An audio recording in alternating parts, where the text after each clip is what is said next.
કાલે અષાઢી બીજ જ્યારે ભગવાન જગન્નાથજીની રથયાત્રા અમદાવાદની પોળોમાં થઈ ભગવાન જગન્નાથ નગર યાત્રાએ નીકળવાના છે ત્યારે ભક્તોમાં ભારે ઉત્સાહ જોવા મળી રહ્યો છે। રથયાત્રાને લઈ ગજરાજને પણ શણગારવામાં આવી રહ્યા છે। ભક્તો ગજરાજને જોવા ઉત્સાહિત છે અને પોતાના હાથે ગજરાજને ગોળ ખવડાવી રહ્યા છે, આશીર્વાદ લઈ રહ્યા છે। ભગવાન જગન્નાથજીના રથ જ્યારે જગન્નાથજી મંદિરમાં પ્રાંગણમાં રાખવામાં આવ્યા છે ત્યારે ભક્તો રથને સ્પર્શ કરી ધન્યતા અનુભવી રહ્યા છે।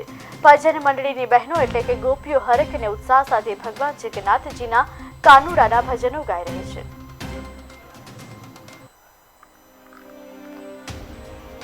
બોલું છું અમદાવાદથી રાજસ્થાન અહીંયા આવું છું અને 5 વર્ષથી હું કૌશલ્ય આવું છું। મને ભજન મંડળી લઈને આવવાનો બહુ શોખ છે અને બહુ ઉત્સાહ છે મને કે મારા અમદાવાદમાં આટલા મોટા રથયાત્રા નીકળે છે એટલે મને બહુ આનંદ છે ને બહુ ગર્વ છે। આવતીકાલની રથયાત્રાને લઈને કેવો ઉત્સાહ છે? બહુ જ એટલે આમ હરખનું પાન નથી। હું આજે સવારે 5 વાગ્યાનો અહીંયા આવ્યો છું અને સાંજે 5-6 વાગે ઘરે જઈશ અને સવારે વહેલો પાછા આવી જઈશ। બહુ જ મને આનંદ છે અને જય ભારત, જય રણ, જય રણ।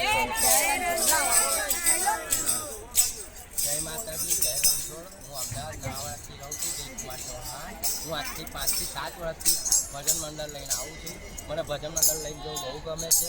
હું રથયાત્રામાં ભજન મંડળ લઈને જાઉં છું, નાચતા ગાતા કૂદતા ભજન સાથે લઈને જઈએ છીએ। બહુ મોજ મસ્તી કરીએ છીએ, બધાને બહુ સારું લાગે છે અને દર સાલ અમે અહીંયા જમાલપુરમાં મંદિરમાં આવીએ છીએ અને રણછોડરાયના ગુણલા ગાઈએ છીએ ભજન મંડળ સાથે લઈને। કેવી તૈયારી છે આવતીકાલની? ધમધોકાર તૈયારી છે, આવતીકાલે ધમધોકાર તૈયારી।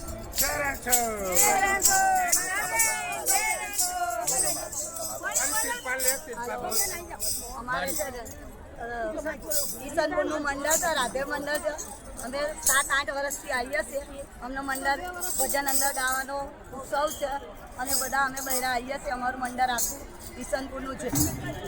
રાધે રાધે। આજની રાત કેવી રહેશે? આવતીકાલે રથયાત્રા છે।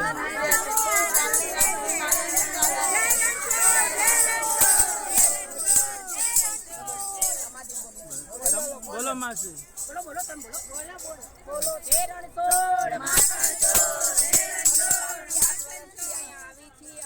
ભજન કીર્તન ગાય છે। અમારું આખું રાધે મંડળ છે, અમારું 10 બૈરાનું મંડળ છે અને 10 વર્ષથી અમે અહીંયા આવી છીએ જમાલપુર। અમે અહીં લાલાના દર્શન કરવા આવી છીએ, ધૂન કીર્તન ગાય છે, અમને બધે બહુ મજા આનંદ આવે છે અને કાલનો બહુ જ ઉત્સવ છે કે કાલે અમે અહીંયા ધામધૂમથી આખો દિવસ રહીશું અને ગરબા ગાઈશું, ધૂન મંડળી ગાઈશું। બોલો જય રણછોડ। મારું નામ શારદાબેન ભરતભાઈ વાઘેલા।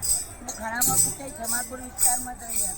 જગન્નાથ મંદિર દ્વારા બધી સેવાઓ કરી હતી। બધી જનો સારી રીતે બધી સેવા પાઠ આપે છે, ભજનો ગાય છે, 11 પૂનમમાં બધા બહુ આનંદ કરશે। ધૂન બોલાવો, ધૂન બોલાવો।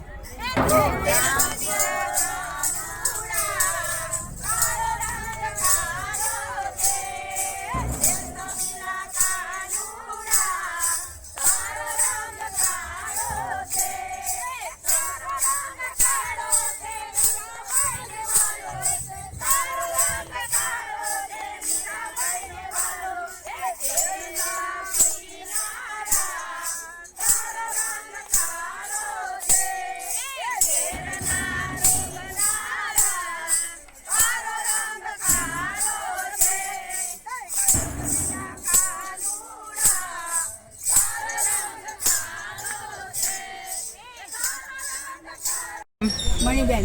મણીબેન, ક્યાંથી આવો છો? અમરાડી ગામથી અચ્છા, કેટલા વર્ષોથી રથયાત્રાના દર્શન કરો છો? 3-4 વર્ષથી આવી। કેવું વાતાવરણ છે? કેવું લાગે છે? સરસ વાતાવરણ લાગે। જગન્નાથજીના દર્શન કર્યા આજે તમે? દર્શન કરી છે, મજા આવે। આવતીકાલે રથયાત્રા છે, એને લઈને કેવો ઉત્સાહ છે તમારામાં? સરસ। આપનું નામ જણાવો। દિવ્યાબા, દિવ્યાબા, ક્યાંથી આવો છો આપ? અમદાવાદ। થોડું મોટે ક્યાંથી આવો છો? અમદાવાદ। અમદાવાદથી આવો છો। કેટલા વર્ષોથી રથયાત્રા દર્શન કરો છો? પહેલી વાર આ પહેલી વાર દર્શન કરો છો? અચ્છા, જગન્નાથજી મંદિરે દર્શન કર્યા તમે? કેવું લાગ્યું તમને? લાગ્યું। આવતીકાલે રથયાત્રા છે એને લઈને કેવો ઉત્સાહ છે તમારો?